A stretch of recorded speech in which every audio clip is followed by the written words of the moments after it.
أعوذ بالله من الشيطان الرجيم بسم الله الرحمن الرحيم السلام عليكم ورحمة الله تعالى وبركاته الحمد لله رب العالمين والعاقبة للمتقين ولا عدوان إلا على الظالمين أشهد أن لا إله إلا الله وحده لا شريك له وأشهد أن سيدنا محمدا عبده ورسوله اللهم صل وسلم وبارك على سيدنا محمد وعلى آله وأصحابه ومن تبعهم بإحسان إلى يوم الدين اللهم اشرح لنا صدورنا وحسن أخلاقنا ويسر لنا أمورنا اللهم ارزقنا الفهم والعلم والحكمة والعقل برحمتك يا أرحم الراحمين والحمد لله رب العالمين أما بعد. Yang pertama yang saya muliakan dan saya hormati seluruh para pegawai masjid, ya, tuan-tuan imam, tuan-tuan guru, para ustaz, para ilmuwan, ahli jawatan kuasa masjid, dan seterusnya yang saya muliakan dan saya hormati tuan-tuan muslimin muslimat yang dirahmati Allah Subhanahu wa taala sekalian. Alhamdulillah, kita bersyukur kepada Allah, syukur di atas segala nikmat ya Allah kurniakan pada kita pada malam ini, dan nikmat ya Allah kurniakan sebelum daripada ini. Dan di antara nikmat yang kita sedang rasakan sekarang ini ialah Allah mengizinkan saya dengan tuan-tuan dan puan-puan untuk hadir ke rumah Allah, beribadah kepada Allah. Dan kita harapkan seluruh ibadah yang kita lakukan sepanjang umur yang kita ada atas muka bumi ini diterima oleh Allah, diberi ganjaran oleh Allah. Dan seterusnya Allah izinkan untuk kita jadikan bekalan dalam pertemuan kita dengan Allah di akhirat nanti, insya-Allah. Sayanya tuan-tuan, malam ni ataupun kali yang kedua saya kuliah di sini. Ya, kali pertamanya forum di bawah anjuran pihak JAIS. Ya, bulan lepas ke? Ataupun 2 bulan lepas, begitulah. Yang bertajuknya Masjid Hatiku Bertaut. Dan malam ni tuan-tuan sekalian, dia kali yang kedua. Cuma mungkin ada di antara tuan-tuan yang belum mengenalinya, saya ta'aruf ringkas sikitlah ya. Ana akhukum fillah atau fil Islam. Saya saudara tuan-tuan kerana Allah ataupun saudara se-Islam. Ya, namanya Nik Bakri bin Nikmat. Ya, Nik Bakri bin Nikmat. Kalau Nik itu biasanya orang faham lah ya. Asal daripada Kota Baru, Kelantan. Sekarang ni menetap di Seksyen 30 Shah Alam, area Kota Kemuning, Jalan Kebun. Di Selangor ni dah dekat 15 tahun lebih lah tuan-tuan ya. Belajar dulunya di Mesir, ya, Al-Azhar Mesir, 6 tahun dalam bidang bahasa Arab. Kemudian menyambung pengajian ke Hadramaut, Yaman, dalam bidang pengajian Islam. Dan sekarang ni masih menyambung pengajian di Universiti Islam Sultan Syarif Kasim, Pekanbaru, Riau, ya, dalam bidang perbandingan mazhab dan hukum. Itulah ringkas ya. Muda lagi, umur 40, baru 40. Ya ke muda lagi tuan-tuan? Tahun ni baru masuk 40. Tapi anak dah ramai dah, 6 orang dah anak. Tak apalah tuan-tuan, tu sekadar secara ringkas. Moga-moga pertemuan saya, pengenalan saya dengan tuan-tuan di rumah Allah, ia akan membawa kepada keberkatan dalam hidup kita semua, rahmat Allah, membawa kepada redha Allah dunia dan akhirat, insya-Allah. Baik tuan-tuan, pada malam ni saya diminta untuk membahaskan satu tajuk, iaitu Islam mentarbiah jiwa yang merdeka. Islam mentarbiah, mendidik jiwa diri kita menjadi jiwa dan diri yang merdeka. Tuan-tuan yang dirahmati Allah sekalian, saya rasa tajuk ni tajuk yang dah biasa sangat dah. Cuma bila mana Ustaz Zarif, tak silap saya nya, dia tanya nak bawa tajuk apa, dan dia kata kebetulannya tajuknya merdeka. Tajuk merdeka ni banyak sangat dah tuan-tuan. Merdekakah kita? Makna merdeka. Khutbah baru-baru ni pun merdeka juga. Jadi saya rasa sekadar tazkirah ajalah tuan-tuan ya, bukan kuliah, bukan ceramah. Ke tuan-tuan nak ceramah malam ni? Ceramah dia habis pukul 10. Dia 2 jam ceramah ni ya. tuan-tuan nak habis pukul berapa malam ni? Kalau kuliah dia habis pukul 9. Kalau tazkirah insya habislah. Ya, sebab sebenarnya tajuk ni dah banyak kali kita bincang ya. Cuma kadang-kadang gitulah tuan-tuan. Saya tuan-tuan manusia. Manusia ni saya pernah sebut dalam forum tu. Atas nama kita manusia ni dia ada dua perkara yang paling utama. Ini mukadimah dulu sikit-sikit ya. Kan nak terus bincang tajuk. Saya ceramah tuan-tuan, saya santai-santai ajalah. Di Selangor ni dah dekat 20 tahun saya ceramah. Jadi nak heavy-heavy pun tak ada dah ya. Dia santai-santai, relax-relax. Sebab saya yakin tuan-tuan dah cukup faham dah. Cumanya kadang-kadang gitulah, kita ni manusia. Manusia ni ada dua benda. Ya, saya sebut di mana-mana tuan-tuan supaya saya dengan tuan-tuan ingat. Perkara pertama, manusia ni dia banyak tak tahu. Maka perlu juga dia ulang-ulang supaya dia tahu kadang-kadang benda yang dia terlepas daripada pengetahuan dia. Betul ya? Tuan-tuan ni banyak tahu ke banyak tak tahu? Samalah saya pun, banyak tak tahu. Sampai tahap mana? Sampai tahap tentang diri kita pun tidak semua benda kita tahu. Itulah jahilnya kita, ataupun banyak tak tahunya saya dengan tuan-tuan. Betul ya? Tuan-tuan berkelip berapa kali hari ni? Tak tahu. Ke tuan-tuan tahu? Hembus nafas, tarik nafas berapa kali? Tak tahu. Hari ni sihat, besok sihat ke tidak? Tak tahu. Tak apalah, ringkas-ringkas gitulah tuan-tuan. Jadi banyak benda yang saya dengan tuan-tuan tidak tahu. Apa berlaku kat rumah kita sekarang ni? Tak tahu. Apa berlaku di luar tu tepi tu aja tu, tak tahu. Bagaimana kalau dunia ni pun banyak benda yang kita tak tahu? Kalau masuk dalam kubur malam ni siapa tahu? Apa berlaku? Tak tahu. Kalau sampai ke akhirat, siapa dia tahu diri dia? Tak tahu juga. Habis apa yang kita tahu? Maka dalam hal keadaan kita banyak tak tahu ni lah, tuan-tuan, kita duduk sekejap dalam majlis ilmu, moga-moga ada benda yang kita tak tahu tu dapat kita ketahui. Yang kedua, manusia ni, yang kedua, dia banyak lupa. Dia dah tahu tapi lupa. Takkan tak tahu lagi, tiap-tiap malam kuliah. Tapi ialah tahu juga tapi lupa. Itulah manusia. Yang banyak ingat Allah, yang banyak lupa manusia. Sehingga kan tahap manusia ni, tahap bagaimana? Dia panggil lupa diri. Lupa punya lupa, diri dia pun dia lupa. Pelik ya?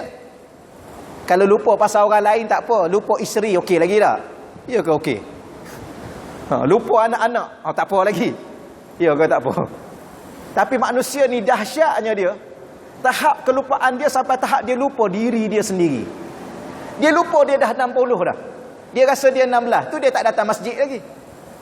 Ya ke tuan-tuan? Dia lupa bahawa besok dah dia nak bertemu dengan Allah. Kalau saya tanya tuan-tuan, bila tuan-tuan nak mati ni? Tak payah jawab lah, saya jawab. Saya mengajar, saya tanya, saya jawab. Cepat sikit ya. Bila nak mati ni? Bila-bila? Tapi ada orang dia lupa. Dia rasa dia ni tuan-tuan okey lagi lah. Tuan-tuan rasa macam mana? Okey lagi? 60 ke 20 tahun lagi okey? Jadi atas dasar inilah tuan-tuan, walaupun kadang-kadang tajuk yang kita bincang ni tajuk yang sama aja.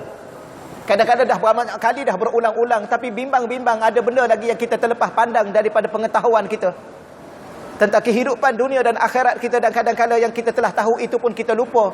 Maka itulah saya tuan-tuan sekalian pada malam ni bukan nak ceramah, bukan nak kuliah, tapi sekadar uzakkiru nafsi wa uzakkirukum antum anfusakum ayyuhal muslimuna wal muslimat. Ya, saya ingatkan pada diri saya sendiri dan saya ingatkan pada tuan-tuan. Moga-moga kita tidak lupa tuan-tuan sekalian ya. Manusia ni kalau lupa, dia ada dua benda, kata orang manusia tak lupa. Betul ya?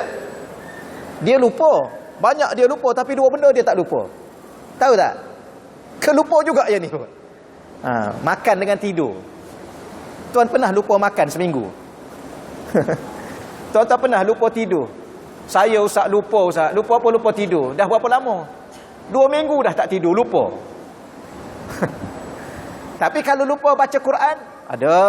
Lupa datang masjid, ada.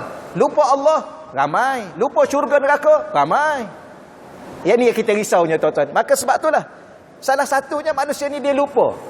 Dia rasa dia merdeka, tapi rupa-rupanya dia ni hamba. Betul ya? Kita ni merdeka ke hamba? Kita ni orang merdeka ke orang yang bertaraf hamba? Habis yang duk bincang merdeka tu. Ustaz kita jawab, kita ni ustaz hamba. Betul lah, kita ni hamba Allah. Habis yang kita duk bincang merdeka tu, apa makna merdekanya kalau dah hamba? Okey ya? Kecukup takat tu dululah. Dia ceramah ni tuan-tuan, biar orang faham okey lah. Nak buat apa lagi ceramah? Tapi tak apalah, kita teruskan sikit tuan-tuan. Tajuk saya nak bincang malam ni, sekadar ingatan pada saya, pada tuan-tuan, moga-moga memberi sedikit pencerahan dan manfaat untuk dunia dan akhirat kita insya-Allah, iaitu Islam mentarbiah. Islam mendidik saya dengan tuan-tuan, ataupun mendidik jiwa. Jiwa dalam bahasa Arab dia panggil nafsu. Nafsun, ya ayuhan nafs. Ada nafsul ammarah, ada nafsul mutmainnah. Jadi jiwa ni salah satu dalam bahasa Arab nafsu. Nafsu ni kadang-kadang diterjemah diri. Maka Islam mentarbiah diri yang merdeka. Boleh juga kita terjemah Islam mentarbiah jiwa dalam ini. Sebab ada orang tuan-tuan nampak zahirnya dia merdeka, tapi jiwa dalamnya terbelenggu, terjajah. Okey? Ya, jiwa dalam ni banyak. Ada yang namanya hati dalam ni, ada yang namanya roh, ada yang namanya akal. Nampak zahirnya dia ni bebas, tapi rupanya akal dia telah terjajah, terbelenggu, terhamba dengan sesuatu yang lain. Boleh ke betul ke guna bahasa terhamba? Boleh lah ya, janji faham tuan-tuan. Dia ceramah ni mudah aja. Maka tuan-tuan sekalian, Allah bawa kepada saya dengan tuan-tuan satu sistem kehidupan. Islam ni sistem. Dulu orang kata Islam ni agama. Tapi bila mana disebut agama, sempit pemahaman kita. Kerana agama ni dia dalam bentuk apa? Ritual. Sembahyang, puasa, haji. Maka ada orang bila mana kita terjemah Islam tu agama, dia ingat macam agama lain juga. Sembahyang, puasa, haji okey dah. Syurga dah. Ya ke? Okey ya? Tuan-tuan rasa macam mana? Adakah Islam itu sekadar haji? Adakah Islam itu sekadar puasa, zakat, haji? Tak. Kalau Islam sekadar zakat, haji, puasa, tuan-tuan sekalian, sempit pemikiran kita. Maka ulama kata Islam itu cara hidup. Cara kita hidup. Cara hidup ni banyak. Berkeluarga, bermasyarakat, berekonomi, bernegara, bernegeri, berpolitik, berhibur, berbudaya. Cara. Tapi ulama akhir-akhir ni dia tak guna cara, dia guna sistem. Sekarang banyak sangat ada sistem pentadbiran, sistem pemerintahan, sistem ekonomi. Maka Islam itu sistem. Sebagaimana diri manusia dia ada sistem. Diri kita ni tuan-tuan ya, ada sistem. Sistem apa? Ada sistem pernafasan, ada sistem pencernaan, ada sistem saraf. Kalau rosak sistem pencernaan macam mana? Kalau rosak sistem saraf macam mana? Lumpuh. Tapi okey lagi? Ya ke okey? Tapi kalau rosak sistem pernafasan, tak payah cerita dah tuan-tuan. Hembuh saja tak boleh tarik. Hembuh boleh, tarik tak boleh. Nak cerita juga. Maka begitulah Islam ini hadir dalam hidup saya dengan tuan-tuan dalam bentuk sistem yang akan menunjukkan, mentarbiah, mendidik diri kita semua hidup bebas, hidup merdeka. Tetapi merdeka itu dalam makna Islam, bukan makna di luar daripada Islam. Kerana kita orang Islam, kita tak boleh bicara selain daripada maknanya, maksudnya berkait dengan Islam. Okey tuan-tuan ya. Salah saya dengan tuan-tuan, bahkan berdosa kita bila mana kita berbicara tajuk apa pun atas muka dunia ni, tapi kita berbicara di luar daripada makna dan ta'rif dan kehendak daripada kehendak Islam dan ta'rif Islam. Okeylah tuan-tuan ya. Kalau insya' ni kita lebih kurang 10 minit lagi insya' lah kita habislah ceramah kita ni. Okey ya. Ke sekejap sangat rasa? Dia ngaji tak payah banyak sangat tuan-tuan. Ngaji banyak-banyak dia jadi alim pula. Tak adalah, sikit-sikit boleh lah. Ustaz sampai pukul apa biasa Ustaz? Pukul 9? Biasalah tak? Boleh lah tuan-tuan ya? 9 ke 10? Tak adalah tuan-tuan. Saya pun faham. Saya pun banyak kerja, tuan-tuan banyak kerja. Dia mengaji ni santai-santai tuan-tuan. Janji kita faham. Yang penting beramal. Ilmu banyak tapi tak beramal, Allah humban kita dalam neraka. Gitulah tuan-tuan. Baik, pada malam ni saya nak sebut beberapa garis panduan. Bagaimana Islam mentarbiah saya, mentarbiah tuan-tuan, mendidik kita, mendidik anak cucu kita menjadi sebuah jiwa diri yang merdeka. Cuma saya nak sebut pada tuan-tuan, kalau kita bahas merdeka ni, dia ada dua sudut. Satu negara, satu diri. Rakyat negara. Kadang-kadang sebuah negara itu merdeka tapi rakyatnya tidak. Okey? Kadang-kadang rakyatnya merdeka tapi negaranya tidak. Kadang-kadang dua-dua tidak. Negara pun tak merdeka, rakyat pun tidak. Kadang-kadang dua-dua merdeka. Negara pun merdeka, rakyatnya merdeka. Yang tuan-tuan ni yang mana satu ni? Yang kita ni yang mana satu? Negara kita dah merdeka ya? Iya ke? Ke masih terbelenggu, terjajah dalam bentuk yang makna yang lain? Bukan makna fizikal, tetapi makna yang lain. Pemikirannya, jiwanya, cara hidupnya. Payah juga tuan-tuan kalau bincang panjang lah sebenarnya ya? Cuma tuan-tuan rasa macam mana sekarang ni? Okey lah sikit lah. Kalau nak kira dengan zaman Jepun ya.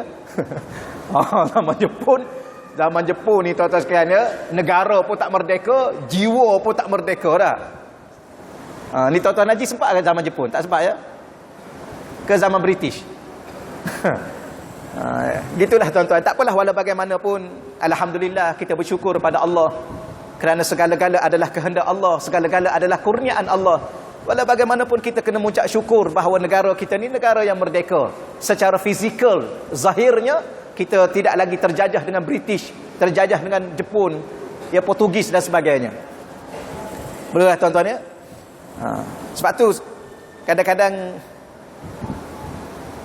orang kita ni kalau tengok bola ni, selingan sikit boleh ya?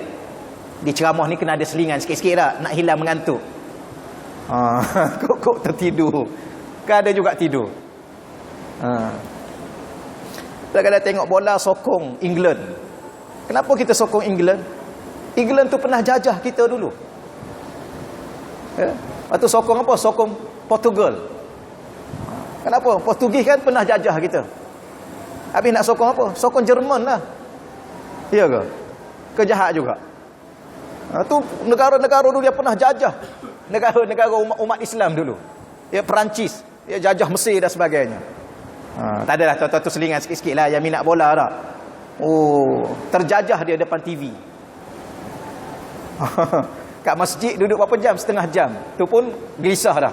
Kat depan TV, ya, tengok bola. Tak adalah tuan-tuan tu selingan sikit lah. Baiklah, saya nak sebut 5 perkara je tuan-tuan malam ni secara ringkas. Bagaimana Islam mendidik anak cucu saya, anak cucu tuan-tuan, anak cucu kita, supaya saya, tuan-tuan, jiwa saya, jiwa tuan-tuan, diri kita semua diri yang merdeka pada makna agama. Yang pertama sekali, Islam mendidik kita meletakkan tujuan dalam kehidupan. Kalau saya dengan tuan-tuan tidak ada tujuan, tidak ada matlamat dalam kehidupan, sampai mati kita terjajah.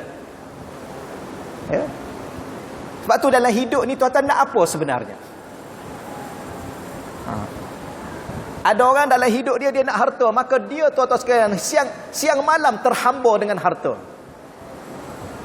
Maka dia menjadi hamba harta. Dia bukan merdeka, dia hamba harta. Ada orang nak pangkat, bertukuh lumuh dia tuan-tuan sekalian, berusaha untuk dapat pangkat. Sehingga ada satu istilah dia panggil bergebuk kursi ke apa. Tak pernah bergebuk. Memang tuan-tuan sekalian, sebab tu Islam ni tak banyaklah, kalau nak cerita banyak. Ada yang minat harta, dia akan terjajah dengan harta benda ke atas diri dia. Dia tak kira halal, tak kira haram, tak kira dosa, tak kira pahala, janji dia kaya. Adakah orang ini orang merdeka?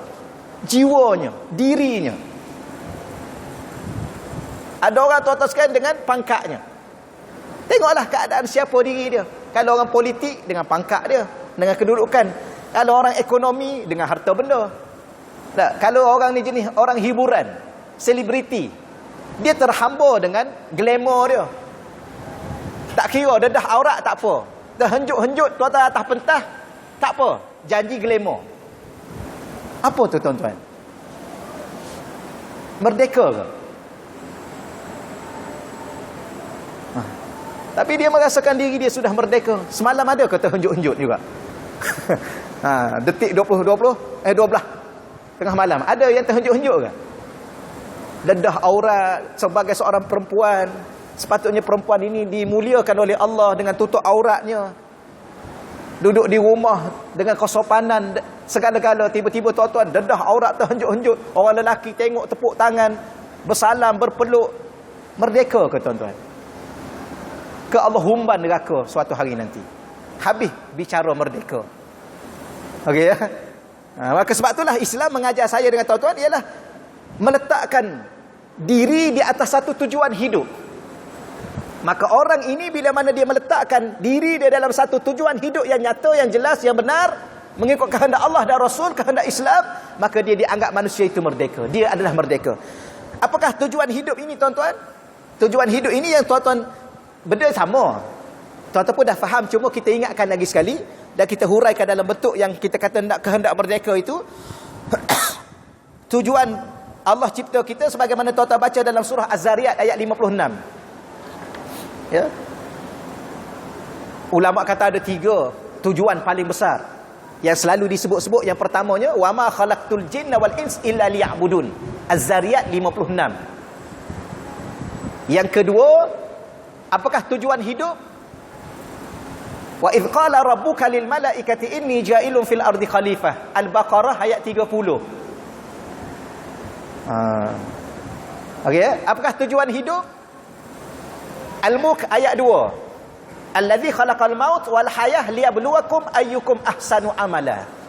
Ini 3 tujuan utama Allah cipta saya dengan tuan-tuan. Kalau kita memenuhi 3 tujuan ini, maka Islam telah memerdekakan kita daripada menjadi hamba kepada selain Allah. Yang pertama saya ulang balik tuan-tuan sekalian, iaitu wama khalaqtul jin. Az-Zariyat 56. Az-Zariyat 56. Wama dan tidaklah khalaqtu, aku telah mencipta, kata Allah, al-jin wal ins, jin dan manusia. Jin tak payah cerita lah. Ada ni malam ni pun, tapi kita tak nak cerita pasal dia. Tuan tahu ya ada ni. Kok ramai dia dengan kita ni malam ni. Tahu tak? Tak nampak? Tak apalah, kalau nampak payah pula tuan-tuan. Sebab jin ni dia datang mengaji macam kita juga. Tak apalah, biarkanlah, biar itu cerita dia. Wal ins, tidak aku jadikan jin dan manusia illa kecuali aku cipta mereka kedua-duanya itu liya'budun. Apa makna liya'budun? Dia ada 2 makna yang utama. Kalau mengikut Al-Imam Ibn Abbas radhiyallahu anhuma, beliau sebagai Sayyidul Mufassirin, penghulu kepada ahli tafsir. Bagaimana kelayakan nak jadi ahli tafsir? Kalau mengikut Al-Imam As-Sayuti rahimahullahu ta'ala, dalam kitab Ulumul Quran beliau yang namanya Al-Itqan, nak jadi ahli tafsir ni tuan-tuan kena ada 15 ilmu. Mahir dalam 15 ilmu, baru jadi ahli tafsir. Tetapi Sayyidina Ibn Abbas ni disebut penghulu kepada ahli tafsir kerana dia mendapat doa daripada Nabi, Allahumma faqihu fiddin wa alimhu ta'wil. Beliau menterjemahkan liya'budun di situ ialah liya'rifun. Kalau kita terjemah biasa, tidak aku jadikan jin dan manusia kecuali untuk menyembahku, beribadah kepadaku. Tetapi Imam Ibn Abbas tidak menyembah beribadah, tidak menterjemah beribadah. Beliau menterjemah liya'rifuni, supaya mereka mengenal aku. Setelah itulah mereka beribadah kepadaku. Maknanya Islam ini meletakkan tujuan hidup yang pertama sekali ialah ma'rifatullah, mengenal Allah. Maka sesiapa yang mengenal Allah, dia akan beribadah kepada Allah. Siapa yang beribadah kepada Allah, maka dia jadi hamba kepada Allah. Bila mana dia jadi hamba kepada Allah, maka Allah merdekakan dia daripada selain daripada Allah. Dia tak jadi hamba syaitan, dia tak jadi hamba nafsu, dia tidak jadi hamba dunia, dia tak jadi hamba segala-galanya. Maka ketika itulah dia merdeka. Okay? Tapi kalau dia merdekakan diri dia daripada Allah, dia makna sebalik, dia bebaskan diri dia daripada Allah. Dia tak nak jadi hamba Allah, dia tak nak kenal Allah, dia tak nak beribadah pada Allah, maka dia bebaskan diri daripada Allah. ketika tu dia tidak merdeka, dia jadi hamba. Sama ada hamba nafsu diri dia sendiri, hamba syaitan, hamba dunia, segala-galanya. Ketika tu dia bukan lagi merdeka. Maka orang tak sembahyang itu bukan orang merdeka, hamba. Dia tak bebas. Sebenarnya dia telah memperhambakan diri kepada diri dia. Orang yang mencuri, merompak, berjudi itu bukan orang merdeka. Dia memperhambakan diri dia pada duit sehingga dia sanggup berjudi. Dia sanggup minum arak. Dia perhambakan diri dia pada syaitan. Kenapa? Arak itu kencing syaitan. Okeylah tuan-tuan, ringkas-ringkas ya, nanti panjang pula.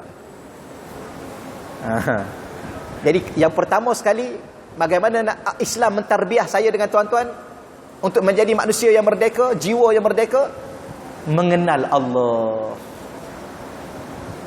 Ya, tolong kena belajar. Macam mana nak kenal Allah? Yang tu kena belajar tajuk lain lah tuan-tuan. Kena belajar ilmu tauhid.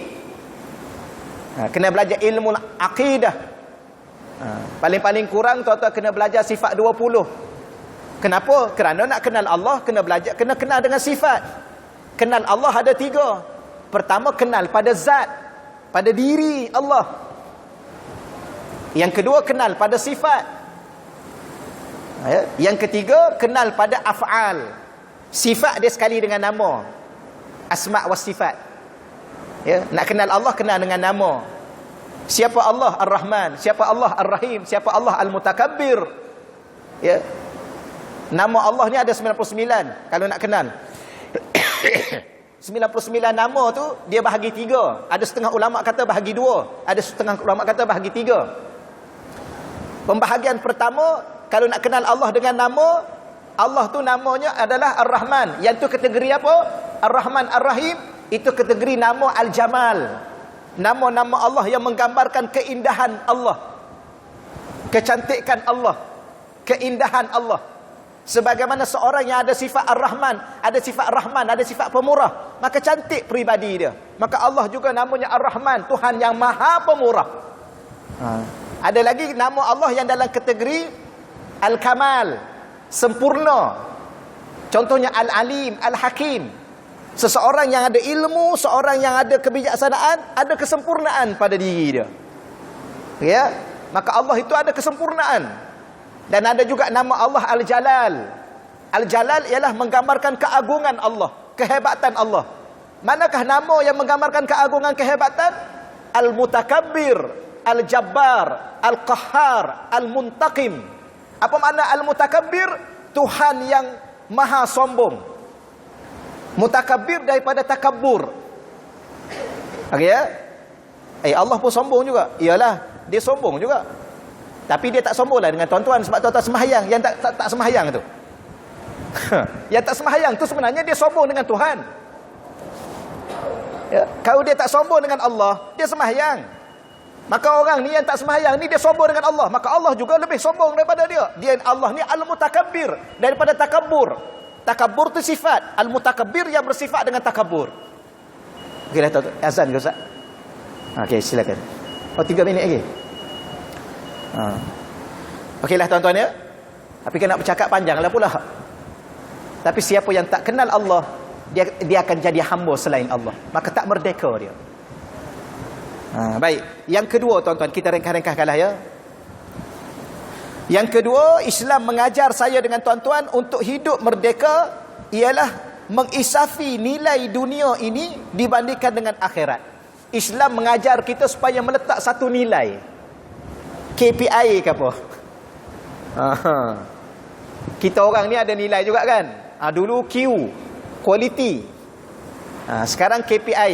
KPI apa? Key Performance Index ke apa? Saya tak pandai tuan-tuan, saya ni broken lah. Tuan-tuan pandai bahasa Inggeris, tak ada, okey lah ya. Saya dulu sempat juga duduk di Gloucester, dekat-dekat Cardiff. Tinggal kat sana 4 bulan. Tapi tak pandai-pandai juga. Tuan-tuan lagi pandai. Tak apalah. Ceritanya, Allah ataupun Islam meletakkan ke atas diri kita supaya kita meletak nilai. Apakah nilai itu? Nilai antara dunia dengan akhirat. Kalau saya dengan tuan-tuan gagal meletak nilai antara dunia dengan akhirat, tuan-tuan akan jadi hamba dunia sampai mati. Patut ada orang kejar dunia, tuan-tuan, dia sanggup berbunuh-bunuhan. Dia tak tahu bahawa dunia ni suatu hari nanti akan hancur. Tapi kalau sebelum dunia hancur, dia dulu meninggal. Sebab tu meninggal dunia, dia tak ada dunia meninggal. Kesian tuan, dia dunia meninggal. Dah, dia yang meninggal dulu. Dia tak sedar, dia kejar-kejar suatu benda yang dia akan tinggal. Tu yang saya sebut kadang-kadang. Tapi kalau tambah ni jadi panjang. Kadang-kadang tuan-tuan saya, kadang-kadang orang ni dia duduk dalam kekeliruan. Kalau dia tak tahu nilai akhirat dengan dunia, saya dengan tuan-tuan, kita akan kadang-kala terkeliru dengan kehidupan. Saya bawa satu contoh atau beberapa contoh. Macam tuan-tuan makan. Makan ni dunia. Okey, tak salah. Tapi kalau tuan-tuan tak pandai nilai makan, maka kadang-kadang manusia jadi hamba makan. Betul ya? Janji kenyang. Tak kira halal, tak kira haram. Tak kira khinzir, tak kira biawak, dia sapu semua. Dia jadi hamba makan. Betul tuan ya? Zaman sekarang janin orang makan.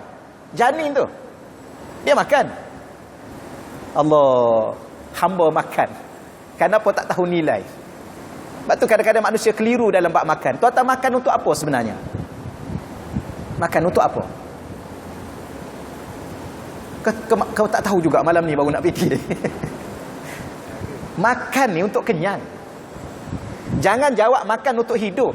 Berapa ramai manusia dengan sebab makan tu dia mati. Makan nak hidup, Ustaz. Lah, mana ada makan untuk hidup? Sebab makan itulah dia akan mati.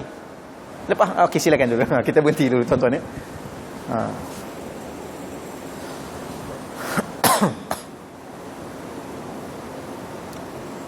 Allahumma salli.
La ilaha illallah.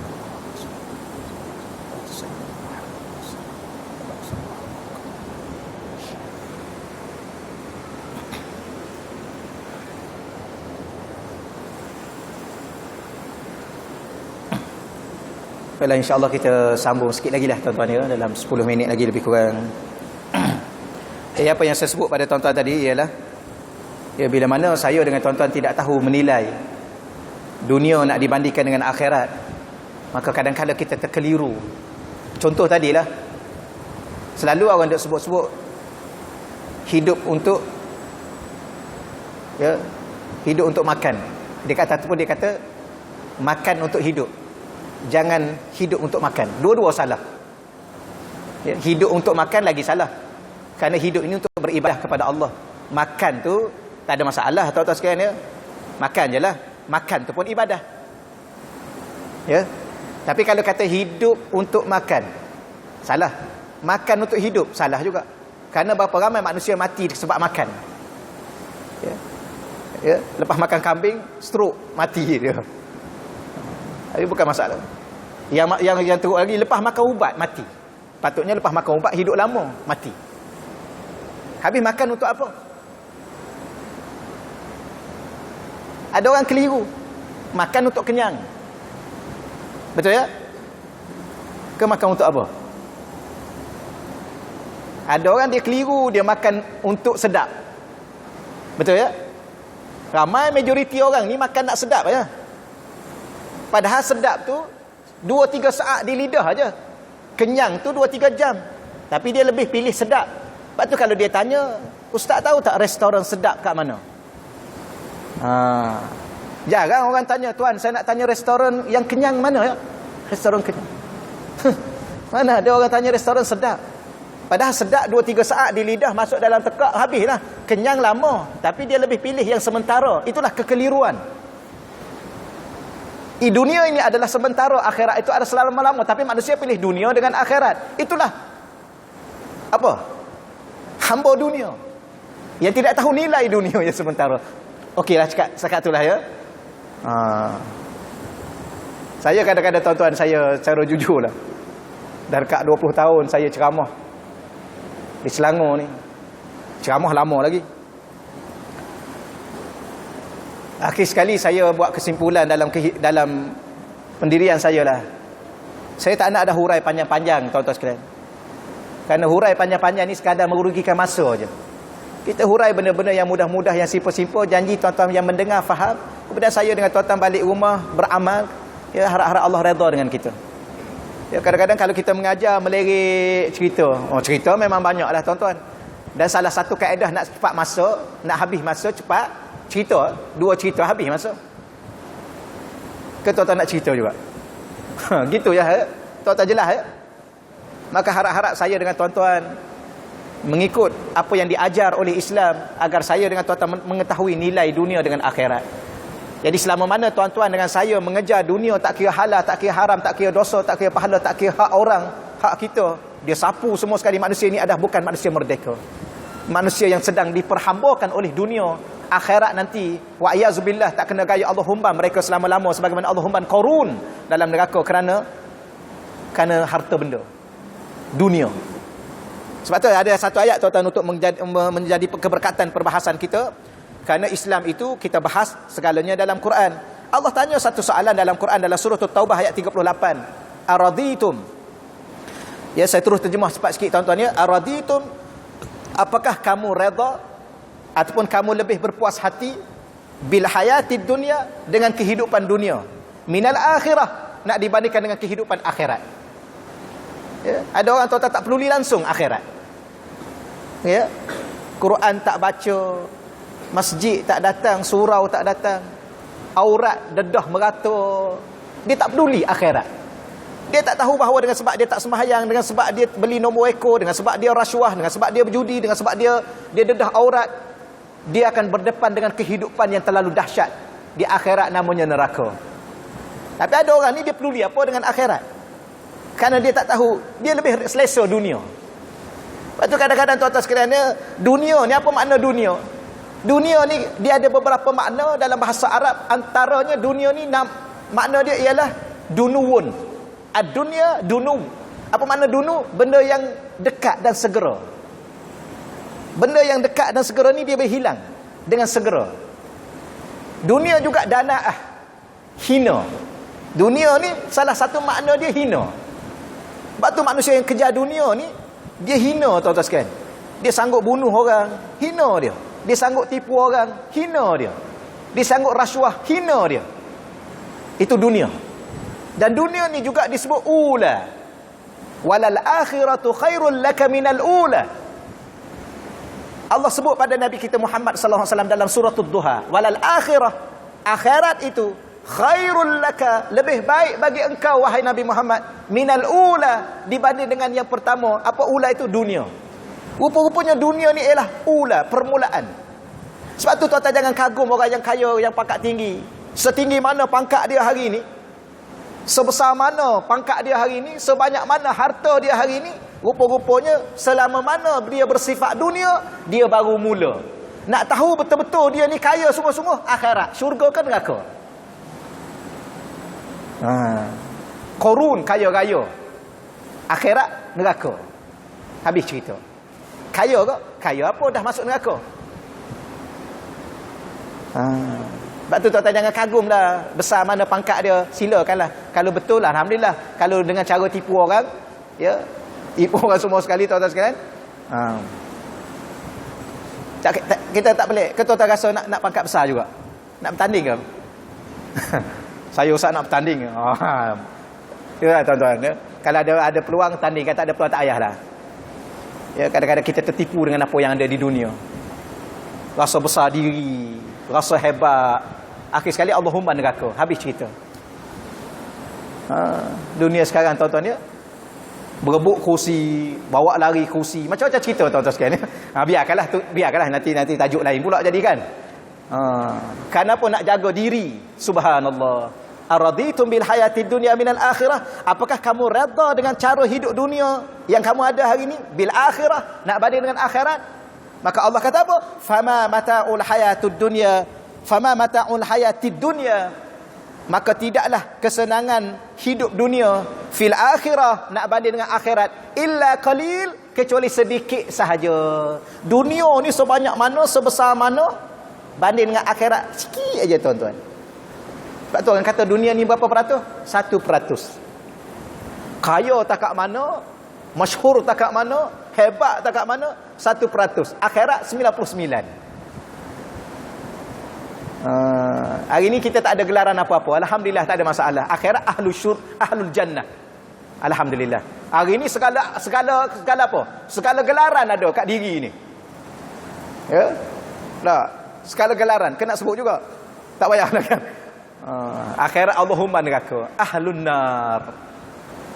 Wa iyazubillah. Baik, tapi masa ni pendek dah ni. Yang ketiga tuan-tuan, ya, yang ketiga, Islam mengajar saya dengan tuan-tuan supaya kita ni hidup merdeka, ialah mengisafi bahawa maut atau mati pasti tiba. Orang yang merdeka ialah orang yang ingat mati. Pelik juga, ya. Kerana matilah membebaskan kita daripada segala-gala. Selama mana tak mati, terikat dengan isteri, terikat dengan anak-anak, terikat dengan undang-undang, terikat dengan peraturan. Merdeka ke? Okeylah. Nampak tuan-tuan, ya. Mati, alhamdulillah, bebas kita. Tak terikat dengan apa-apa kecuali kita dengan Tuhan. Inna lillahi wa inna ilaihi raji'un. Boleh tuan-tuan, ya? Maka mati bila-bila. Siapa yang ingat mati, dia merdeka. Siapa yang tak lupa diri, tak ingat mati, itulah dia buat apa sahaja, ikut dia tu tuan-tuan. Nampak zahirnya bebas, akhirat habislah dia. Gitulah, ya. Kena cerita juga. Gitu je lah.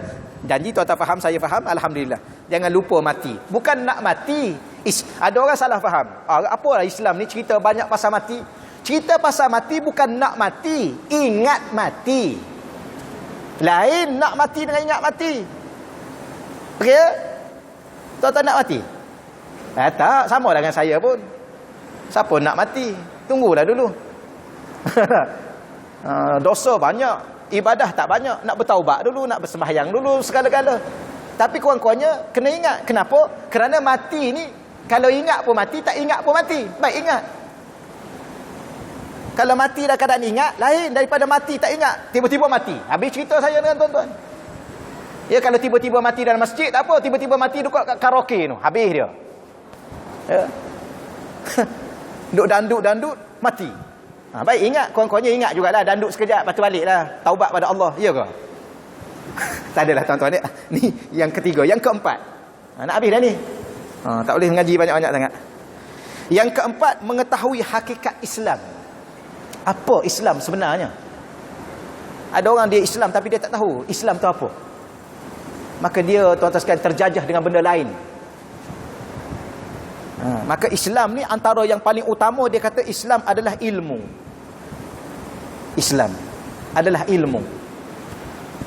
Kenapa? Kerana nak bebaskan diri daripada jahil. Kenapa? Kerana jahil itu tidak merdeka. Dia terbelenggu dengan kejahilan. Sebab tu masyarakat Arab yang awal-awal dulu dinamakan masyarakat jahiliah. Kenapa? Kerana mereka bila mana dengan sebab jahil tu, dia jadi hamba berhala. Dengan sebab jahil tu, dia jadi hamba nafsu dia. Dengan sebab jahil tu, dia jadi hamba dunia, hamba manusia. Sebab jahil. Sebab itulah Islam, apa Islam? Ilmu. Kenapa ilmu? Nak bebaskan manusia daripada terhamba kepada selain daripada Allah. Itulah Islam. Apa lagi Islam? Islam adalah peraturan. Kalau dalam tuan-tuan boleh baca dalam kitab Risalah At-Ta'alim Asy-Syahid As-Salabanna, tuan-tuan boleh baca dalam kitab Usulul Fiqh, Usulul Da'wah, Dr. Abdul Karim Zaidan, dan beberapa kitab yang lain, kitab Al-Islam Said Hawa. Tu kitab-kitab yang boleh kita baca lah tuan-tuan. Selain daripada kitab lain banyak lagi. Beliau mengatakan apa makna Islam? Islam nizamun syamilun yatanawalul mazahiral hayati jami'an. Al-Islam, Islam ialah nizam, peraturan. Syamilun, peraturan itu peraturan yang menyeluruh, yang sempurna, yang lengkap, yang syumul dalam bahasa Arab yang sama. Yatanawalu mazahiral hayati jami'an, yang mana peraturan itu merangkumi seluruh lapangan kehidupan manusia. Maka Islam adalah peraturan. Hidup dengan peraturan Islam, tuan-tuan merdeka. Hidup di luar daripada peraturan Islam, tuan-tuan jadi hamba. Tuan tak merdeka. Okey ya? Hidup dengan peraturan Islam, merdeka kita. Kerana kita tak akan jadi hamba manusia. Kita hanya jadi hamba Allah. Tapi kalau tuan-tuan hidup dengan peraturan selain Allah, selain Islam, tuan-tuan jadi hamba manusia. Sekarang ni kita jadi hamba siapa? Hamba British. Kerana kita hidup dengan peraturan British. Ya, mula macam-macam kena bayar. Peraturan British. Dahlah kita orang Islam, zakat kena bayar, tol kena bayar, road tax kena bayar, parking kena bayar, berjalan kena bayar. Tuan-tuan tahu tol tu apa? Tahan orang lalu, tol. Lalu pun kena bayar, parking pun kena bayar, bergerak pun kena bayar. Sistem siapa ni? Sistem British. Sistem kapitalis. Islam, orang yang telah bayar zakat, itu dikena cukai. Zakat pula ada dua. Satu lagi zakat fitrah. Telah membayar cukai kepala, selesai. Kenapa pula kena bayar cukai itu, cukai ini lagi? Hidup dengan peraturan manusia ni, kita jadi hamba manusia lah. Ya, sebab tu sekarang ni tuan-tuan sekalian, kita nak bentang RUU 355. Mengangkat sedikit kedudukan nilai mahkamah syariah. Tak ada kena-mengena langsung dengan orang bukan Islam. Tak ada kena-mengena. Ya, kita nak ubah, nak tambah hukuman, nak hukum orang Islam, bukan nak hukum orang bukan Islam. Menggelupur dia. Apa masalah dia? Sehingga nak cari sejuta tanda tangan, nak menghalang. Apa masalah kamu? Kami kan merdeka. Negara kami kan negara merdeka. Malaysia kan negara merdeka. Apa makna negara merdeka? Negara yang memberi hak kepada rakyat untuk hidup. Rakyat tu rakyat yang mana? Rakyat orang bukan Islam. Ada hak untuk hidup. Okey, tak ada masalah. Kita hormati hak mereka. Mereka juga kena hormat hak kita. Kerana kita orang Islam. Kita pun rakyat sebuah negara yang merdeka. Betul tuan ya? Ke baru terasa malam ni? Tak adalah, saya yakin tuan-tuan pun dah faham selama ini. Kita berada di sebuah negara merdeka, Malaysia. Hari ini kita sambut merdeka. Maka kita rakyat negara yang merdeka. Mesti diberi hak sebagai rakyat yang merdeka. Apakah hak kita? Hak kita orang Islam. Maka berilah hak sebagai seorang Islam untuk hidup dengan Islam, mati dengan Islam. Dah orang bukan Islam, dia dah pilih.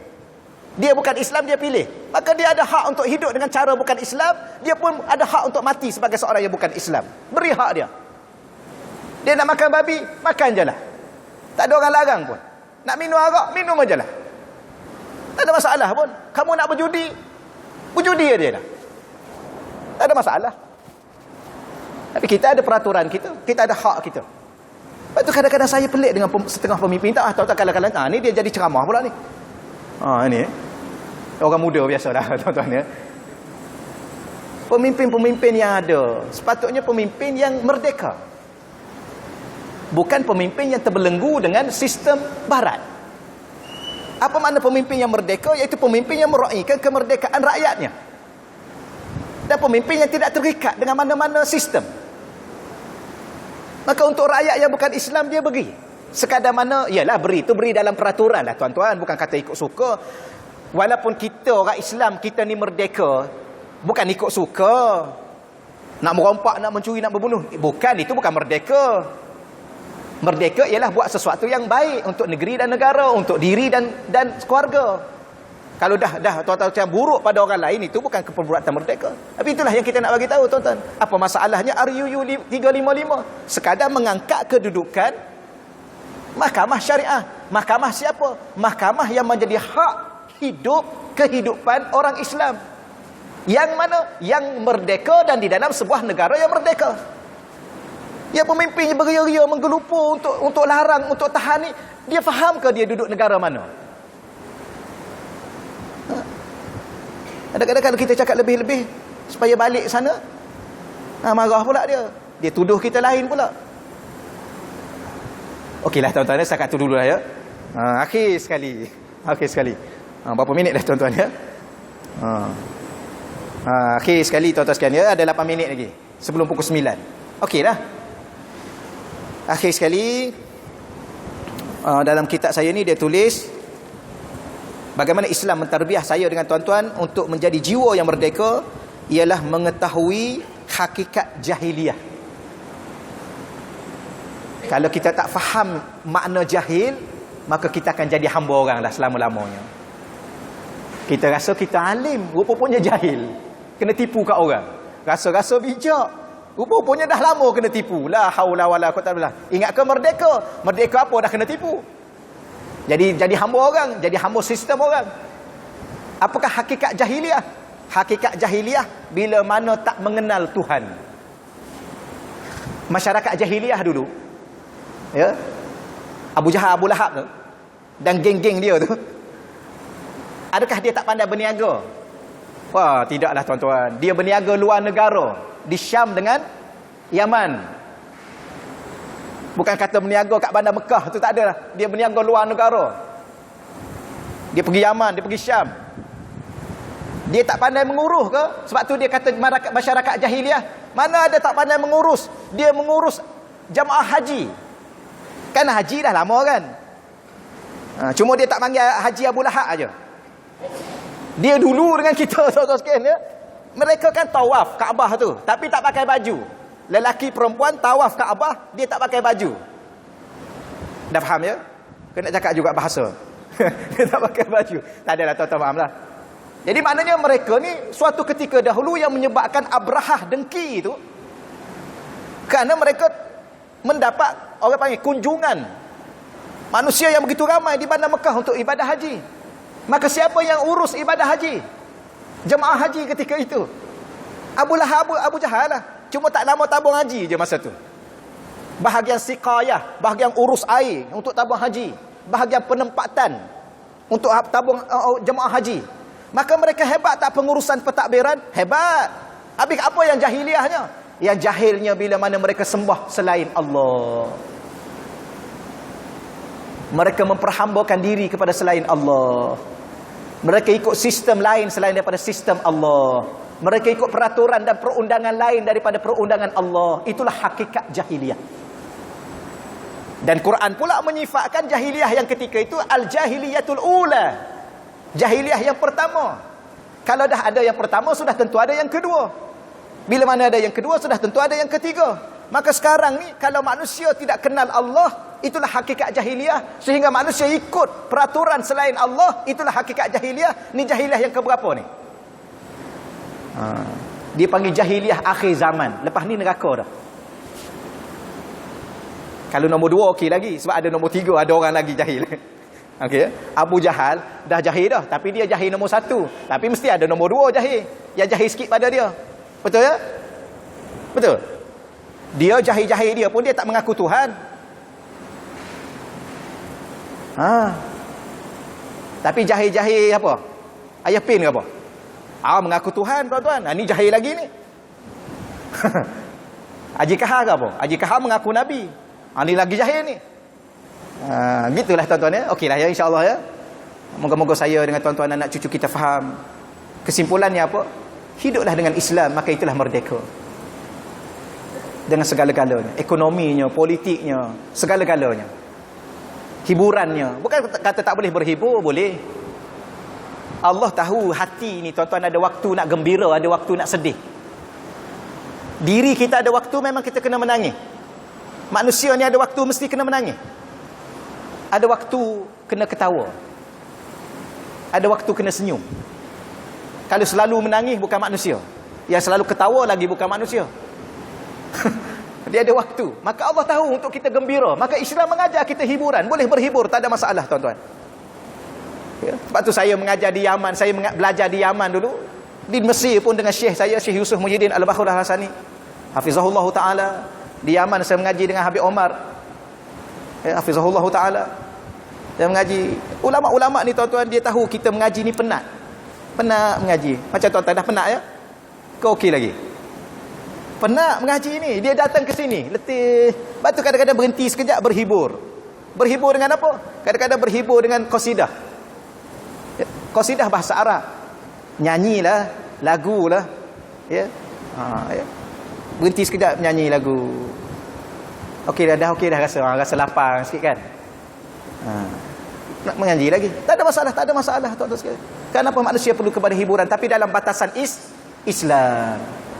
Wallahu alam, sakatulah insya-Allah ya. Ada soalan? Silakan.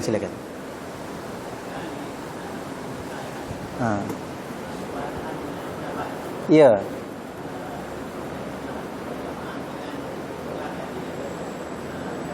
Ya.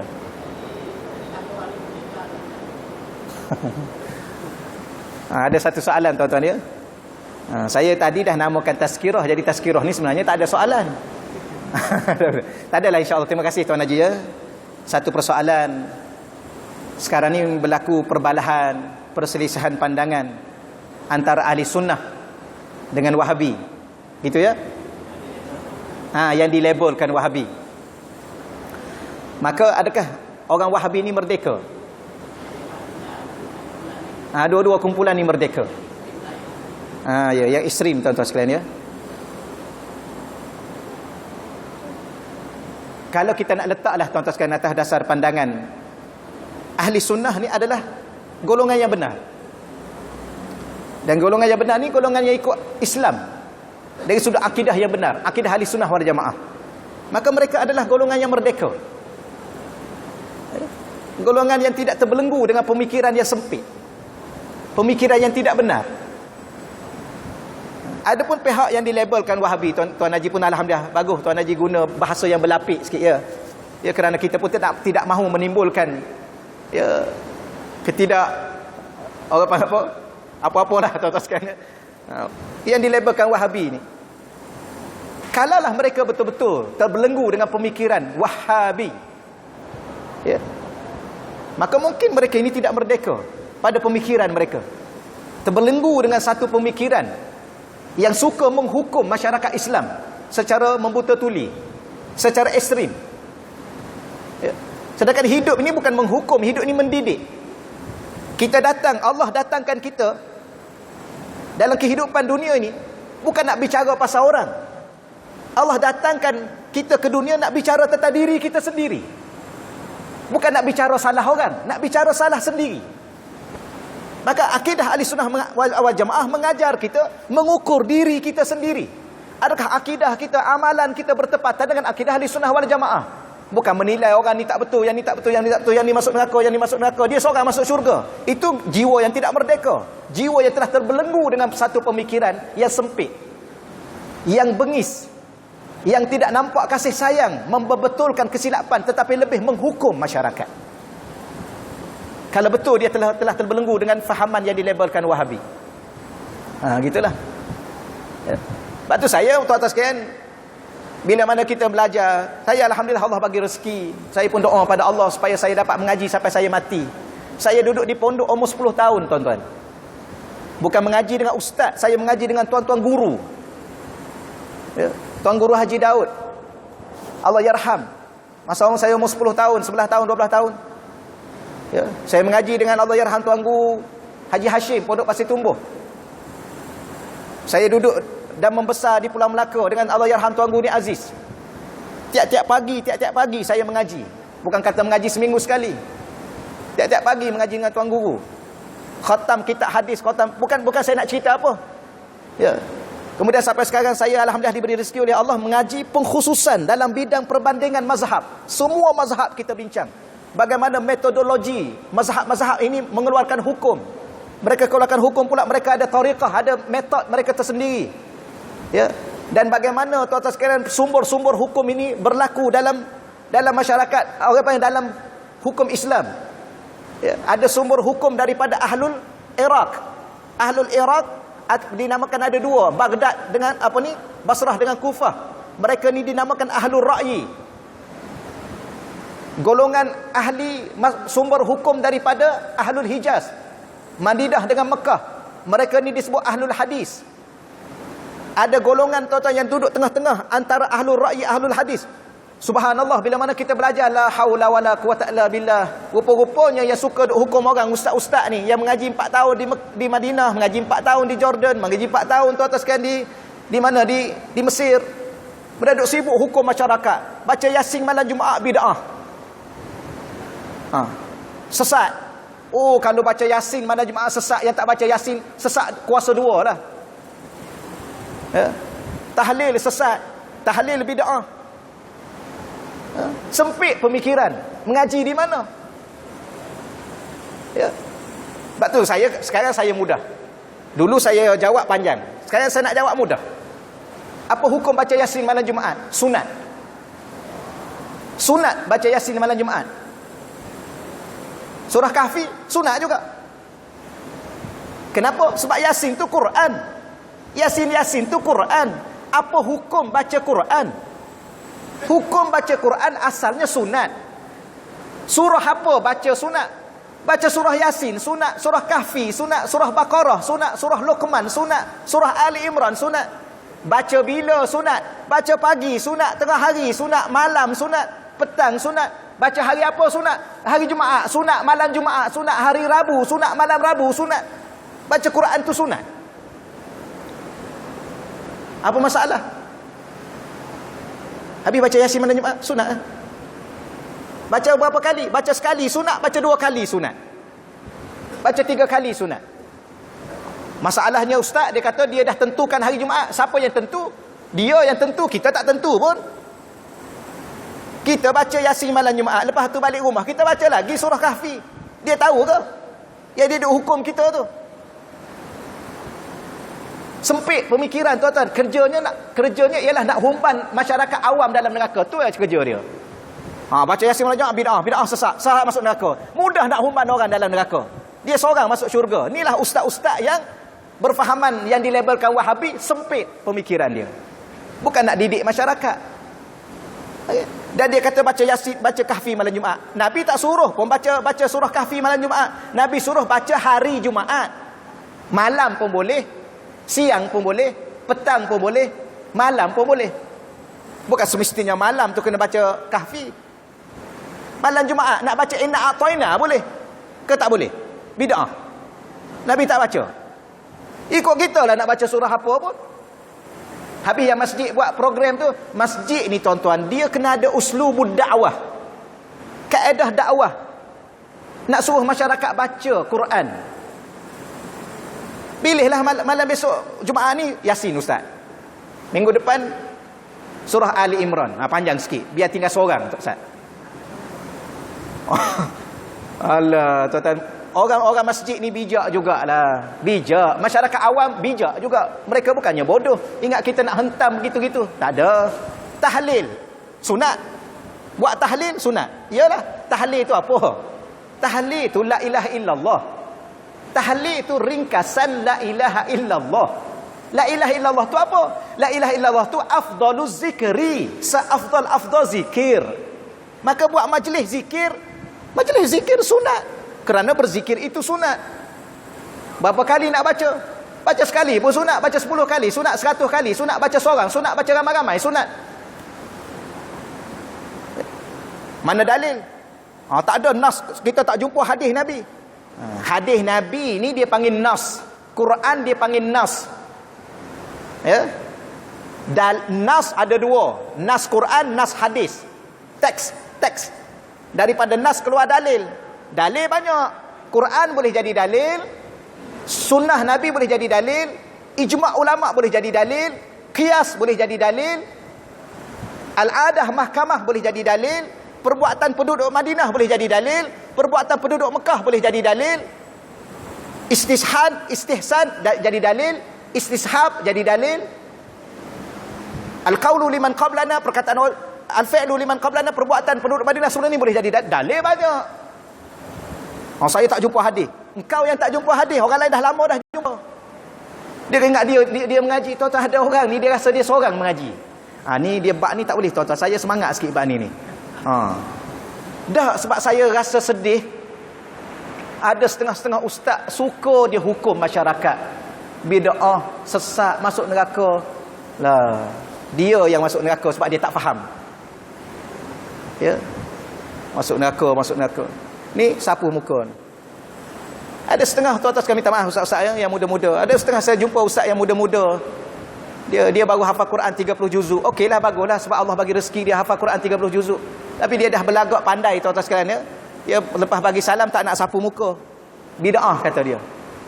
Jangan tuan-tuan sekalian, dia ada hadis. Sapu muka ni ada hadis. Cuma khilaf ulama kerana berbeza jalur sanad. Ada ulama hadis kata sapu kepala daripada muka ni dengan ada doanya, hadis tu hadis sahih. Ada ulama kata hadis tu dhaif. Kenapa? Kerana bincang atas seorang perawi. Bukan masalah hadis, masalah perawi. Tapi ada ustaz-ustaz ni tuan-tuan sekalian, dia membesar-besarkan isu ni, dia kata bid'ah. Nabi tak sapu muka. Padahal ada hadis. Adalah tuan-tuan sekalian, dia ada satu perawi namanya Zaidul Ammi. Zaidul Ammi ni ada ulama hadis kata dia ni siqah. Maka hadis tu jadi sahih dengan sebab dia kata siqah. Ada ulama hadis kata dia ni dhaif. Bukan kadzab, bukan bohong, dhaif. Maka hadis tu jadi dhaif. Maka dia ada dua. Satu ulama kata sahih, satu ulama kata dhaif. Kalau ada orang yang tak nak beramal, dia jangan kata bid'ah. Kerana hadis tu dhaif. Bukan hadis palsu, hadis dhaif. Hadis dhaif dalam bab fadilat. Beramal boleh. Imam As-Suyuti tuan-tuan sekalian mengatakan yajuzu wa yustahabbu, sunat dan harus beramal dengan hadis dhaif. Tapi bagaimana pula dengan ulama yang kata sebelah jalur yang sanad yang satu lagi katanya siqah, maka hadis tu sahih. Jadi kalau kita tuduh orang yang sapu muka tu bid'ah, sedangkan kalau bertepatan hadis tu sahih kerana ada ulama hadis kata sahih, bagaimana kita? Banyaklah tuan-tuan, tak ada masalah lah tuan-tuan beramal dengan apa yang ada, teruskanlah. Ya, maka golongan yang di label Wahabi yang suka tuan-tuan sekalian menyempitkan pemikiran umat Islam. Ya, dia ingat tak ada dalam Quran, tak ada dalam hadis, tak pakai. Habis ijma' ulama nak letak kat mana? Qiyas nak letak kat mana? Sebab tu akidah ahli sunnah wal jamaah ada 4 sumber. Bukan 2. Quran, sunnah, ijma', qiyas. Ya. Lepas tu dia kata tu ustaz hadis tu taraktu fikum amrayn. Baca betul-betul lah, mengaji bahasa Arab sikit. Ya.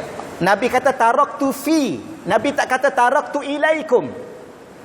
Aku tinggal kepada kamu semua. Tak. Kalau Nabi tinggal Quran dengan hadis kepada kita semua, bukan semua kita mampu baca, mampu faham. Sebab tu diguna fi. Fi tu di kalangan kamu. Fi dalam. Taraktu fi. Aku tinggalkan dua perkara ini di kalangan, dalam kalangan kamu. Siapa di kalangan kamu ini? Al-ulama warasatul anbiya, para alim ulama yang menjadi pewaris Nabi. Aku tinggal pada mereka. Maka ulama boleh jadi dalil. Sebab tu dia panggil ijma' ulama. Okeylah ya. Okey. Maka kalau yang dilabelkan dia ni, tapi kalau orang kata dia Wahabi, dia marah. Dia kata saya ni Salafi.